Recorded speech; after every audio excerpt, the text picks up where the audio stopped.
Hi, so I want to do a little bit of the in the dark, walking, talking, live stream thing. So, yeah, hair-wise. I've done some hair content lately, but the algorithm doesn't seem to notice. And I get a few comments, but it's not like, oh, it's going viral. But anyhow, it's not that I'm not going to make hair content, because I obviously do make hair content. I think it's just the type of hair content that seems to get more views right now for me is a short, and that just seems to be something that gets picked up on the algorithm more than like a slightly longer video. I could be wrong. I'll make more for sure. So I've done some slight hair tutorial videos. It's just I was never a hair tutorial channel. That's why I didn't make a lot of them. But I just want to talk. Like, sometimes I just love to talk because I find talking is very therapeutic and it just makes you feel good. Hi, how you doing? Like, about your thoughts and your opinions.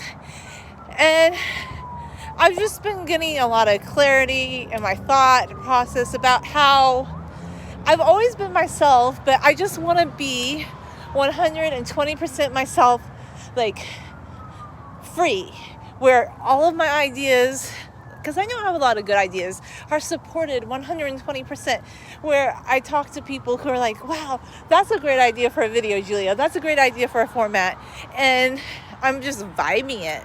So this era of more like solitary YouTuber, it's amazing, man, because like you get to produce, create, and you feel free as a bird. Like, freedom is a state of mind. Like, I feel like the freest you are sometimes is when you don't have to worry about like people's opinions. And I think that's just something I vibe onto. Like, I like creating content for you guys, but I'm the kind of creator that I want to make the kind of content I want. I'm not going to be like, oh, what kind of video should I make, guys? No, that's just not me. I'm just never going to be the one that's like, what kind of video do you think I should make? No, I want to make what I want, because this is my form of creativity.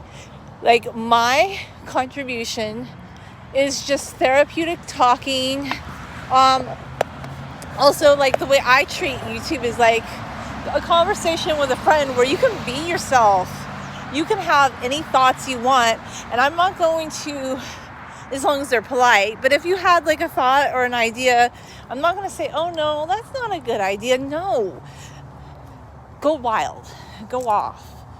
That's the kind of friendship I have, and I think that's what I'm attracting into my life right now, is people that just want to be free in that sense. Like, there's many kinds of freedom, but freedom of thought, creativity without censure.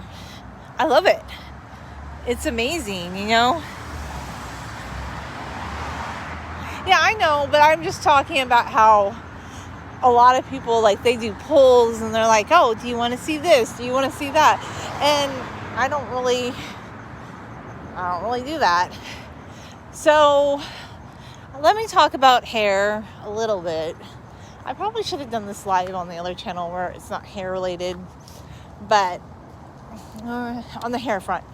So I see a lot of people are still doing videos like, oh, this is how my hair grew really long, and I did this and this and this. But can we just be truthful about hair growth? I do think, yeah, that you can have benefits to, like, putting rosemary in your hair. But I think maybe in general, the thing that's going to help people grow their hair longer, this is just my little opinion. This is my little opinion, is maybe just gentle hair care. Because if you're not like heat styling your hair constantly, I don't think you necessarily have to put like rosemary oil or rosemary rinse in your hair, although I've tried it. But I wouldn't necessarily say those exact things are necessarily, I mean, there's studies that show that yes, it has similar properties to minoxidil in some studies, but I don't think you necessarily, and you also want to be careful too, like if you're gonna do like rosemary essential oil, you want to do a carrier oil. But let's talk about hair oiling. So I never oil my scalp. I just want to be like 100% like honest with how I do hair oiling. I put hair oil in the parts of my hair that feel like they need some moisturizing, but I never put oil in my scalp. I just feel, this is just my opinion on that one. Like when I do henna, I do add oil to the henna, and I want to do a henna treatment, but I haven't done one in a while just because it's a big process. And I do think, yeah, maybe there are benefits to it, but I just don't think you need to oil your scalp to experience hair growth, because your scalp has sebum on it, which is your own natural oil production. So I don't think you need to put like a whole bunch of oil on your scalp and massage it with massagers to necessarily like activate or stimulate your scalp. Like I think you could, this is just my wild opinion out there. Maybe less is more. Like, why don't you try, I don't know, like going a couple days longer without washing your hair. And also when you put oil in the ends of your hair, like you don't have to go wild, you don't have to go off, but you know how they say now that if you do like more of a wash to concentrate on your roots and that the shampoo will work down to your ends? I think the same is true when you're brushing your hair. Like if you put some oil in your ends to mids, when you brush your hair, it's going to naturally work into your scalp and you can massage your scalp. So I don't have any interest in like getting one of those things and putting oil into my scalp. Reason being too, this is just my other thought about this, is that I have avoided scalp irritation like since the spring. Like it was February of 2022 where I had some extreme scalp irritation and I got kind of worried, and some of my hair fell out in one spot, not like a lot, but it also had to do with, because I did try, not exactly like an oil treatment, but I did something with tea tree oil and some of it got into my scalp, and I also did something with vinegar. So I kind of feel like that kind of irritated my scalp. Plus at the time I realized I was just doing too many conditioner hair washes and not clarifying my hair enough. And I came to the conclusion, if you do put oil in your hair, you benefit from using a clarifying shampoo, but it doesn't have to be like a high-end clarifying shampoo. Like when I was on my I had long hair when I was like up until I was 20, but when I was on my first long hair journey in the very beginning, I was like using VO5 shampoo, which has sulfates in it, and sulfates, my friends, are clarifying.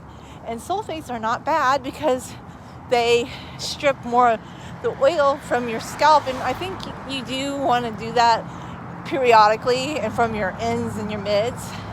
You do periodically want to do a cleansing, clarifying shampoo, maybe at least once or twice a month, I think. What am I wearing? I'm wearing a dress. Like I was going to make a video about that today. So I feel like a clarifying shampoo is really good for your scalp. Plus they always say, well, if you concentrate the shampoo in your scalp, I put a little bit in my mids and ends too on the second round. I do a double wash. First round, I kind of concentrate on my roots more. Second round, I do put a little bit, like I start in my roots, but I do kind of like rub some of the shampoo down towards like my mids to ends, just because, well, honestly, I put oil in my hair and I sometimes wash my hair every 2 weeks. So I feel like, yeah, I need that. If you're washing your hair every 2 days, you probably don't need something like that. But I personally think my hair benefits from it. But I also condition my hair like when I'm done. But I like to like, it's like kind of like power washing your sidewalk or something. Like that's how I visualize hair washing now. And that, like, I haven't had a scalp irritation since I started implementing that. And then the good recommendation on the Selsun Blue shampoo naturals, not the one with the naturals one with the salicylic acid. I really like that one, and I've continued to use that. And that's just a really good shampoo. Plus, it has some rosemary in it. And I had shampoos that had rosemary extract, and I feel like, well, that kind of gets what you need with the rosemary. Even though I've put some rosemary essential oil in my fingers, kind of rubbed it into my hair, and it works your way up to the scalp. So my opinion is you don't need to put oil directly into your scalp. You could put it in your ends and mids and work it through your hair, brushing it just in a natural kind of way. I don't think you need to buy like some elixir of oil that's like $30. But I've been using my Manoi de Tahiti coconut oil, which also is kind of, I think there was some sesame seed oil that they used to kind of liquefy it with, but it's gone back more to the original formula.